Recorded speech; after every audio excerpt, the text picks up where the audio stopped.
we just said to Eric, an asset. Because if you make yourself an asset to the company and they can't see it, they don't appreciate you, move on. Or be assertive, see what happens, and then move on. Hmm. The amount of places I've literally just walked out of, because I'm not gonna be a doormat. I know the work that I do. I know, I know what I can do. And it's also something temporary Yeah, and not meaningful and not purposeful right now. yeah. And You that's you know what I caught yesterday. I was exhausted. Every night I'm exhausted, yeah, and the fact that you were that luminous, bright, alert, intelligent to catch the things that was unfolding with Eric made me realize that. And I knew this one cop. He started out as a street cop, then became a sergeant. One of the youngest sergeants I've ever seen in my life, and now he's a major. One of the youngest major I've ever seen in my life, like 40-year-old major. yeah, That's like below assistant police chief. yeah, And I realized that if you you're not gonna be a cop, we all know that. But if you were ever to join like a force, and you actually became a detective, no bad guy in the city could. And if you actually had knowledge in criminology, and if you actually had knowledge in interviews, you would have the highest conviction rates. They can't lie to you. That is your caliber and magnitude. And I realized that, and then I realized how you could apply that in Dhamma, and if you ever to become a venerable, hell, you might become the first eminescence, his eminescence, the one of the youngest the world has ever seen. If you channel everything right, true, and correct in your life, everything else, I don't see you blooming in business and all that. That's meaningless. That's meaningless. Everything else in my life was meaningless. This is one of the most purposeful and meaningful thing that I was ever put to do and created for myself. And like I said earlier, over at the over there at John's Pass. hmm Hey, I'm done with you birds. Um, like I am my biggest fan. Somewhere down the road, you develop, you see your strength, value, qualities, and then you become your biggest fan, and you don't need anybody else. It's just me versus me. Right. I don't have competition with anybody else. It's me versus me because I'm my biggest setback, waste of time.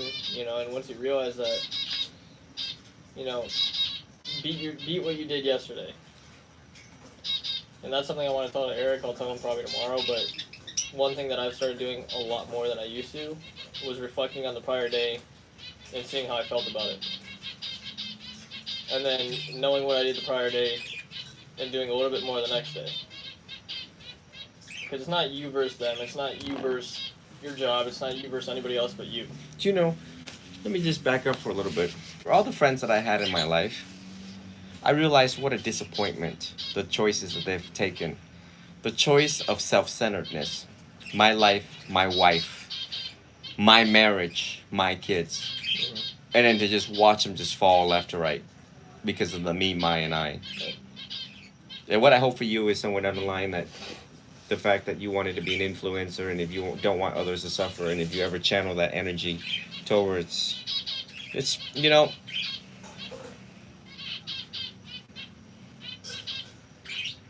I mean, that's. even if I had to come back 7 times as a sotapan, but knowing that I cultivated one student that gave it his all, that with the one student that became a venerable Aloysius Schwartz, the one student that became Mother Teresa, but the male version of Mother Yeah. Teresa, Yeah. I will ride out that sentence of 7 lifetimes as a human happily, no matter if I have to be the homeless beggar on the ground with one leg crawling around with one eyeball with my ear, hanging. I'd be happy just to know that. And I'd find you because I'm Let me not tell you scared. something about Venerable Aloysius Schwartz, who is a Catholic priest, and now that they're trying to make him into a Catholic saint. So it's not easy to be called venerable in the Catholic world. There's like a process, a very No. hefty process. Where does venerable come from? Is it just Buddhism or like? We'll get to that. It's Okay. not important. Okay. But it brings tears to my eyes of just joy, the heart of this man, and he is the most recent besides Mother Teresa. I believe after Mother Teresa, then came this man that did what he did. What he did was he became a Catholic priest, came from a dirt poor country, dirt poor family, no, dirt poor. Wanted to be a priest, became a priest, and then he realized that I want to be a missionary priest. I don't want to sit in one church and do Mhm. mass all day long and hear confessions all day long. Yep. He says, I'm going to go out, I'm going to help the poor. And when he went to these countries, Philippines, Mexico, and Korea, literally the smell of homelessness, of death, disease, decay, he took a whiff in this like village or something and he said, I guess I found my new home. Just like Mother Teresa, who like literally cared for people with leprosy, with like the worst disease, contagious disease. Like you would be like. Yeah. Gushing heart. And the fact that when they write about him, they wrote about him. It was amazing. And then so he goes to these places, Mexico, Korea, and Japan. No, Philippines, and created Boys Town, Girls Town, housing thousands of students, put nuns in there to take care of them. He had a system, a working system. He was able to raise millions of dollars through his wonderful intelligence. Um, his own bishop tried to kill him, tried to have him killed actually, So he's with the the one mafia, closest to you. huh? He's always the one closest to you. And then as I was profiling Cardinal World, Cardinal World wanted to give a shout out to Venerable Aloysius Short. He had his way of making sure everyone knew that this man was priest, was father, Monsignor, now Venerable Aloysius Schwartz, Father Al. And just the way how he painted his life was like the most mesmerizing thing I have ever seen. I have ever seen in my entire life. And when they went through like the funeral processions of Father Al, but I sat here in this chair and cried because he was battling with ALS, so he was in a lot of Oh. pain. And he gave his last speech. He says, "Look, I got 3 months left. Keep giving. This mission has to continue because I'm clocking out, y'all." And he was in a lot of pain when he says it. When you look in his eyes and you realize it was just tears. When the nuns carried his casket, one of them was just crying. And I have this thing about picking up emotions, even though it was in 1992 or 1995 of his Mhm. death. I cried too, but I was just like, and then I reflected on his life, and I realized that what a saint. And I can't believe y'all take this long to still continue making him whatever. This process is taking too long. But they really want to make sure that there's no wrongdoings, ethics, and morals along the way before they Yeah. make someone a saint. That's what I see in you. That's what I hope you to be because every friend that I ever had, me, my, I, me, I'm I'm so allergic to that. I'm so allergic to people who don't practice the non-self. It's no different than I sit in a car and I hear music and I start getting allergic to it. Real Buddhist, you practice the right way, the things that the Buddha told you not to do, or the thing that is not conducive on the spiritual path, you start to become very allergic to it. Mhm. And then you're like, oh, this is not where. Where's my little piece out there? I want to go back to my little piece out there. Mhm. So I mean, yeah, it comes to a point now in my life that I hope that you become that, because that right there, and not a lot of people understand it, is the greatest joy of all, is the joy of giving, the joy of serving, To the right and people. right, and I now feel what Father Al is feeling because I'm doing that. And people tell me on Instagram like you're doing God's work, but they'll never understand that feeling until you actually do it through the trials, through the thick and thins, the sorrow, the loss of hope. You know what I mean? Mhm. And I one and you don't follow the rest of the flock. Me, my, I want a wife. I want kids. I want a house. You're just like the rest of them. You know? And we holy men, blessed are those who knows how to give. Blessed are those who serve.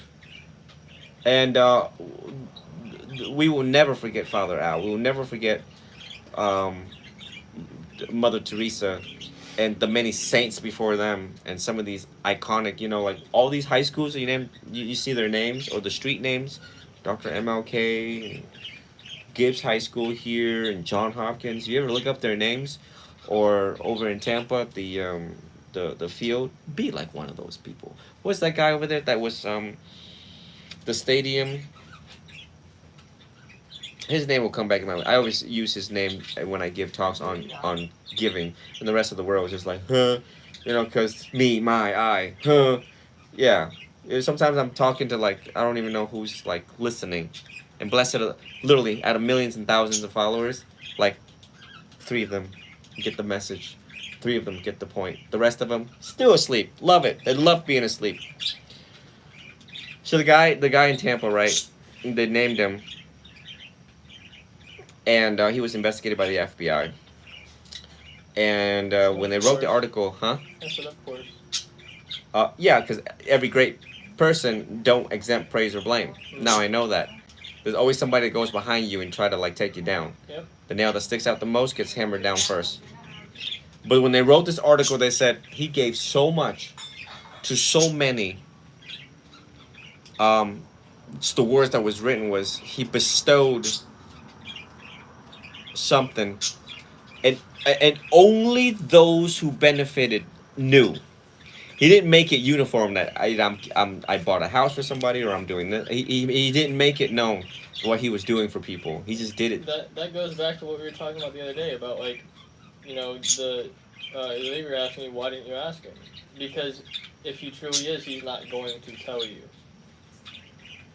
People that really do things for genuine and good and non-malicious intentions aren't going to talk about it because they do not want the attention for it because it's not about them. This is exactly why when I started bringing Duncan in and Tyler was trying to give me the praise, I turned it back to him. Because the reason that I continued to do that was not because of, because I don't have the money to do that, but because he offered to clear those and compensate me for those things, I will, because it's something that I wanted to do, and at that point, it's not coming from me, it's coming from Tyler. And everybody kept coming up to me, hey, thank you. Like, I was like, I don't know what you're talking about. I was Tyler. Well, they need to act on this request of yours quick because they're failing at a high rate of speed. So. Oh, yeah. And I know that. And I think Tyler knows that because I think everything that he's been telling me is trying to buy himself time because he knows, he can see. Because, again, like I said, I'm a blunt person. And, and I almost talked to John about more than what I did today, but it wasn't the right time, and it wouldn't have looked good, because I've been observing, especially after what Tyler had told me about, like, some hostess asking for a raise as well, and that kind of ticked me off, because I observe everybody and how they work, what they do, how much they put in, and there's certain people that, I don't really care for that much, but guess what, I still help them. And I don't want to, it's not that I'm trying to take them down, it's just that I'm trying to get realizations made, and because the fact that they're considering somebody else, putting somebody else before me, it's just, You're wasting your talent with these humans, which I will reserve certain adjectives while being recorded on live. I know. What is rewarding is that hopefully somewhere down the road, a position opens up in the Holy Order and you take it. You take the position of the Holy Order in leadership, and you cultivate pre-saints, and you make them like Father Al. You make them like a Chun Cha. You make them like a Chun Li, a Chun Moon. You make them that. You cultivate them. You know? And I mean, currently I'm just doing what I need to do until the things that I know are gonna come. If that makes any sense. Huh? I said currently, in my whole life I've just been doing what I need to do.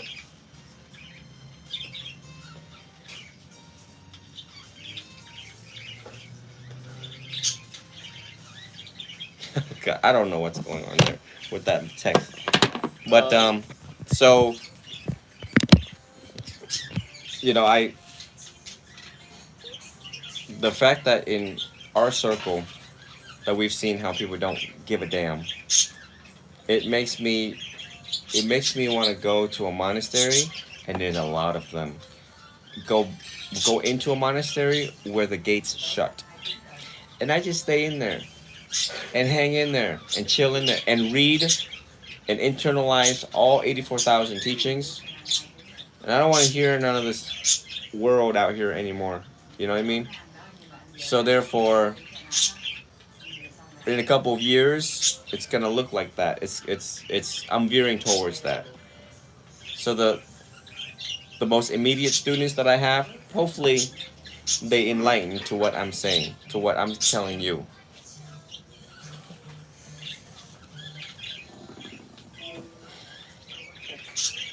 What up?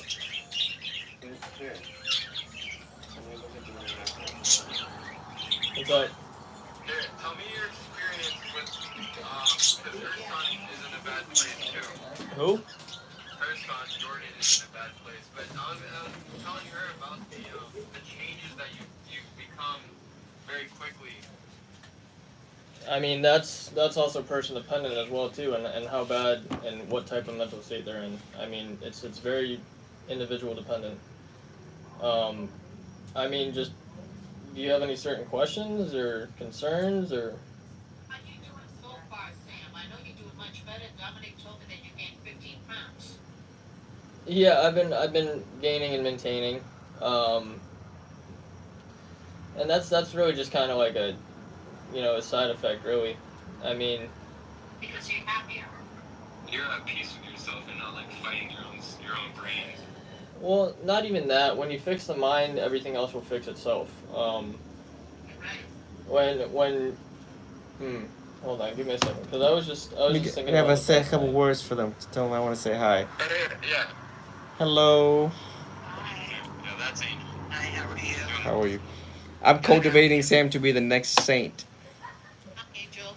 Hi. How are you? Good, honey. How are you? We Good. definitely Actually, I have a quote want about to this. meet you. Oh, Maybe you really? can- Yeah. I love this boy like he's my own son, and I really want him to get some help. And I was hoping that you can help out. Is he there? No, he's not. He's at home. That is your son, madam? My son, right. Why don't we hop on a conference call? Whoa, that's a great idea. Mm. Angel, you created a little tummy there. What, are you pregnant? I love you, Ma.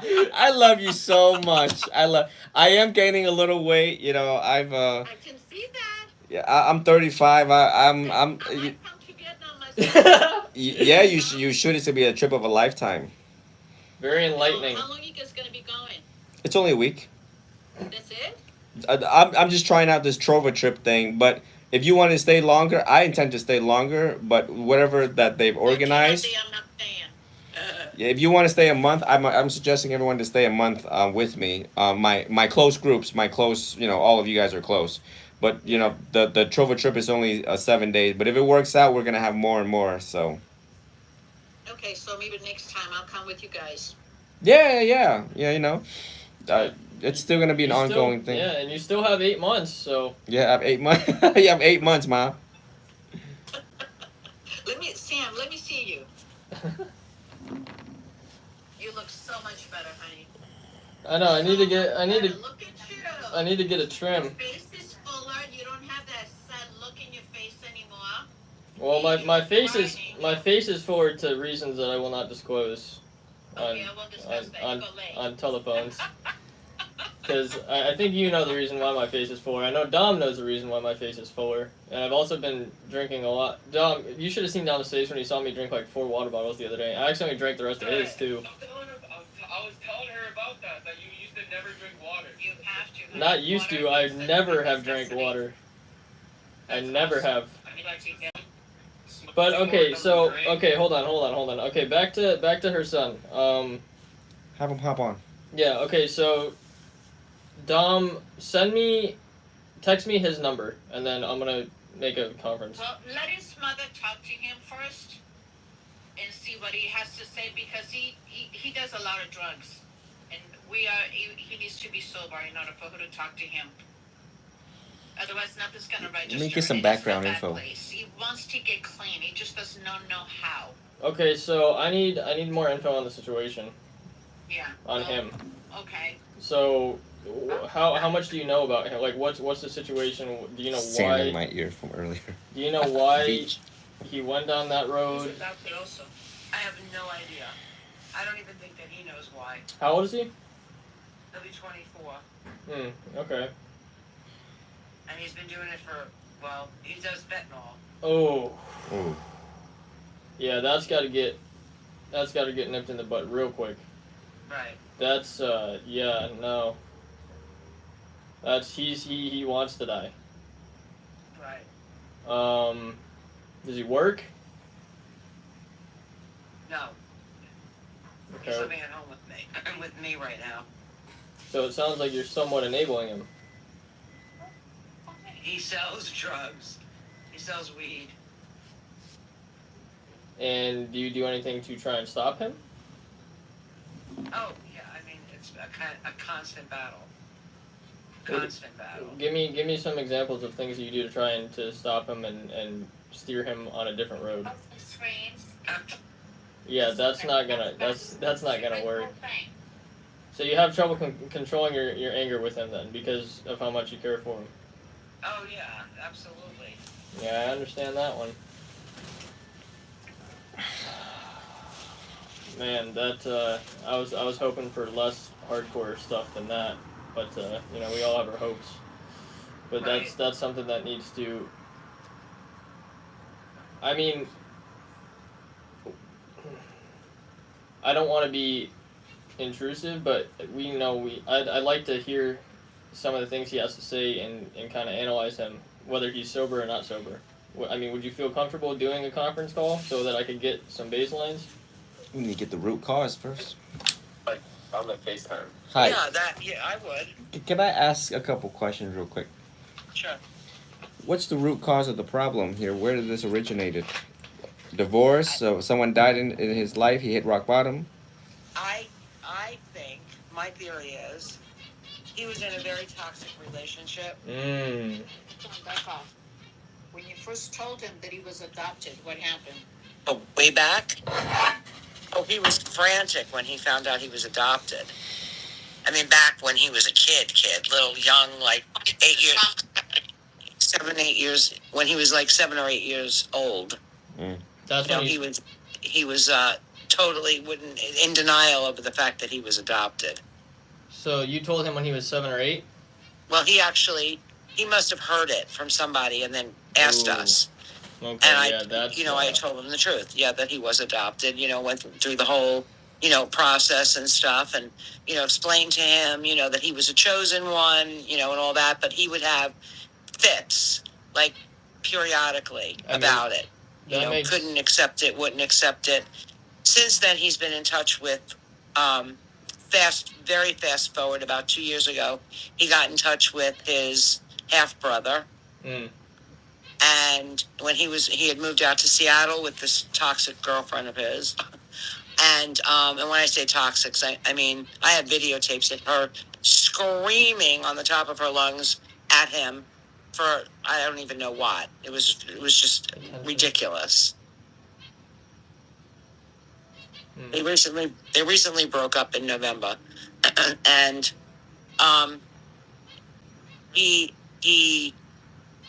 she now still calls him. As a matter of fact, she called him the other day to tell him that he overdosed. So of course his reaction was exactly what she wanted it to so be. she uses as well then too. He felt guilty, like that it was his fault.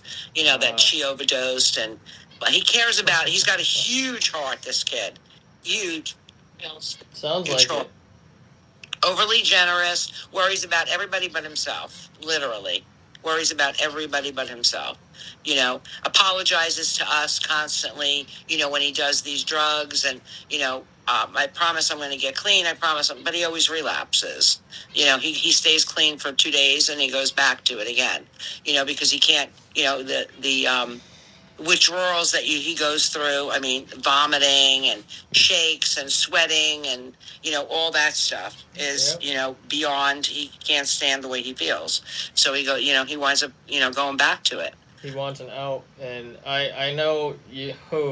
Yeah, your son is very similar to a lot of people that I've dealt with, and even myself. And to help shine a little light, you said he's a bleeding heart. He focuses on everything but himself. He's very giving.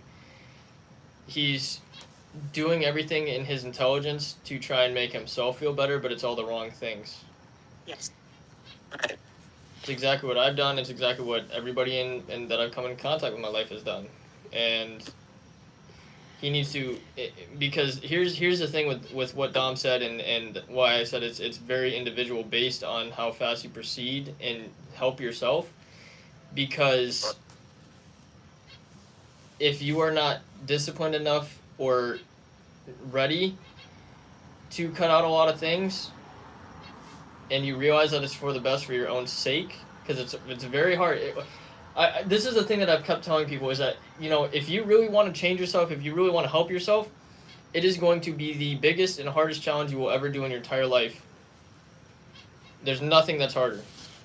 Sam, we're trying to get info No, from the mother. No, I get that, but we're not here sounds, to preach.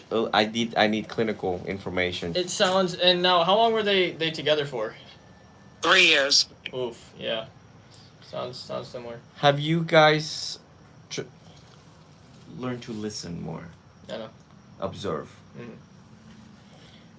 Have you guys done? Have you brought him into therapy, psychotherapy, counseling?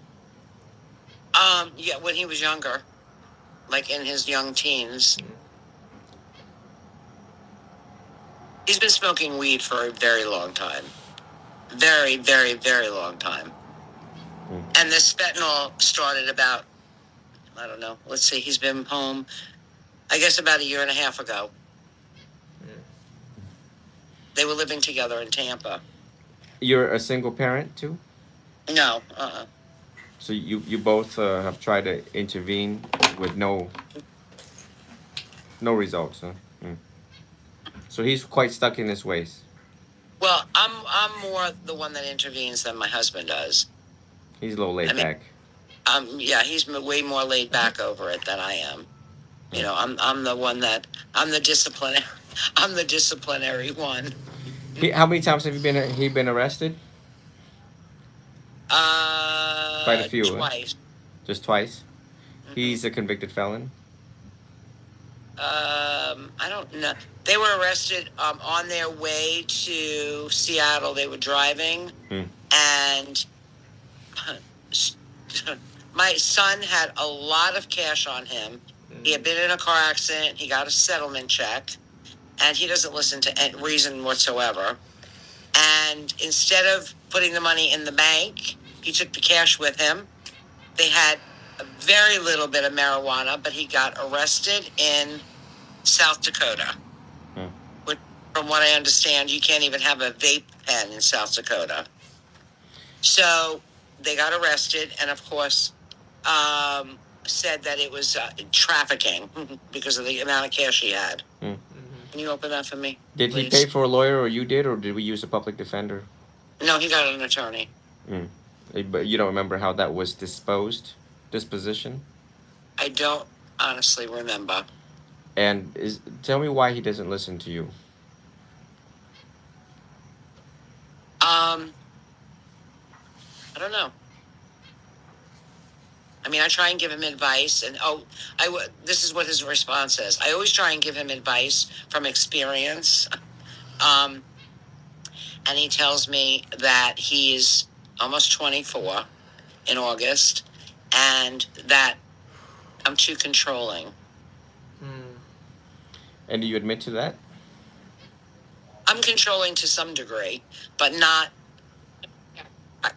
out of anything but that. I mean, he sells weed. You're going to get arrested. You know what I'm saying? I mean, like, it doesn't take rocket science to know that, eventually it's going to happen. So these questions are designed for me to understand the family unit as a whole. Right. And to hear, as most of all sides of the story, from one person first and foremost to gauge the equality of that. And sometimes it's not what parents say.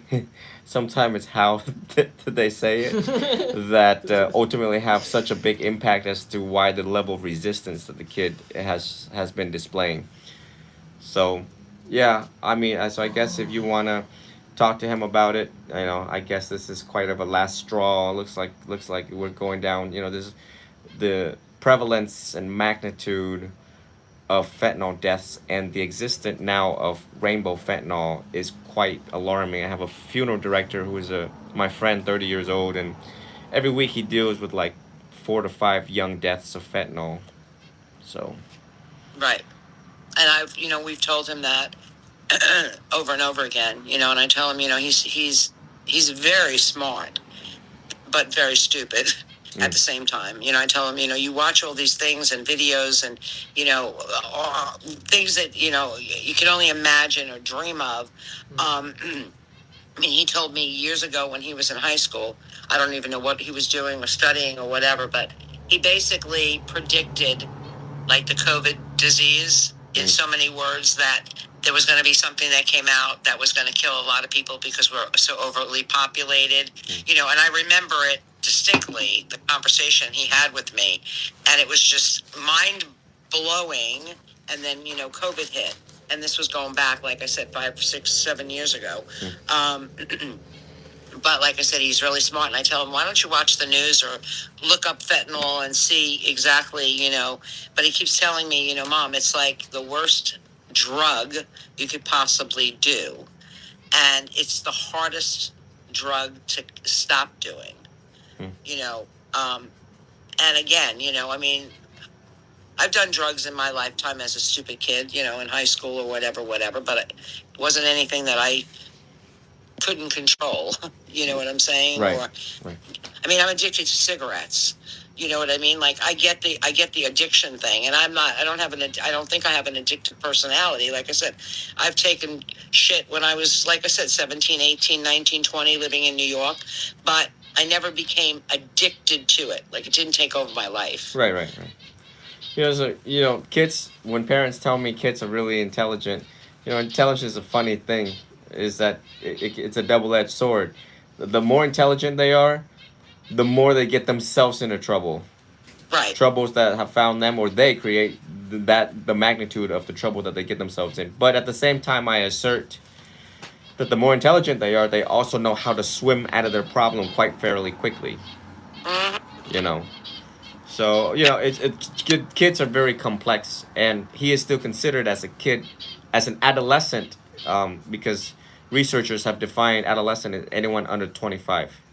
His brain's still developing, and so I just have to gauge what the drug has done to him, see if he's coherent, alert, intelligent, how honest he is with me. So there's a whole metric system, scientific, that we use to try to establish and build rapport, and just to see what's going on there. Everyone wants to be heard, to be seen, and to be respected. And sometimes the family unit is not that type of conducive environment for them to express themselves. It's because so many years and accumulated emotions crisscrossing and bows and arrows flying at each other. So yeah, if you want to give a shout out to him and tell him, I don't know what you want to tell him. There's a Buddhist monk that wants to help you. I don't know how y'all gonna put it, but do you have any questions for me so far? No, none. I mean, he just put himself in rehab a couple of weeks ago for hours, and walked out at 1:00 in the morning with enough drugs that they gave him for somebody who was 250 pounds, and he weighed 120 pounds. And he left because they put him in a room. He wanted to play basketball. Like he's a very active, so to speak. Like he thought he was going to go there and they were going to give him drugs or whatever they do at rehab. And he was going to be able to be like doing things, in other words. And when they confined him into a room, he freaked out, totally freaked out. and walked out. This is the American system of rehab. Right. It looks real good online and the website. It looks real good in brochures until you step in there, and they have no idea what they're doing. So, but yeah. But anyways, I've been a monk for 8 years. I've been studying and practicing for 21 years, and I studied counseling psychology at Ecker College, and I work a lot with therapists a lot, and considered equal to licensed LCSWs, social workers, and mental health counselors. So if you would like me or Sam to speak with him and see if we can get somewhere, maybe a different approach could be more effective than what we have tried so far. I think it's gotten to this point because you have exhausted all options, and seems like he's a complex. Again, because of his intelligence, he is complex, and you have to be extremely skillful when approaching these type of complex, intelligent, talented kids. No different than Sam here, no different than Dominic.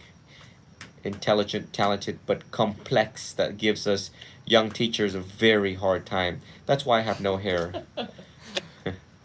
But I'll give you back to Sam here, and I don't know what Sam's want to ask or. I have a question off the top of my head. Does he have friends that you know of? And ironically, none of his friends do this. So he's smart enough to try and surround himself with people that he knows are good for him. Say that again? I said he's smart enough to surround himself with people that he knows are good for him and not people that are going to keep him on the same path, which is interesting. Yeah. I mean, crazy to where he's even had friends that have literally, when he's been so messed up, I mean, when somebody's on fentanyl, you know how they are. They're delayed, Now you all get a sample pulling, of what we deal with nodding every along, doing all that single type of thing. Yep. And night. he's that have literally Every taken night. it, wrapped it up, and gotten rid of it. We shall Practically continue. live in the woods, and they walked it all the way out into the woods and threw it out there. Literally.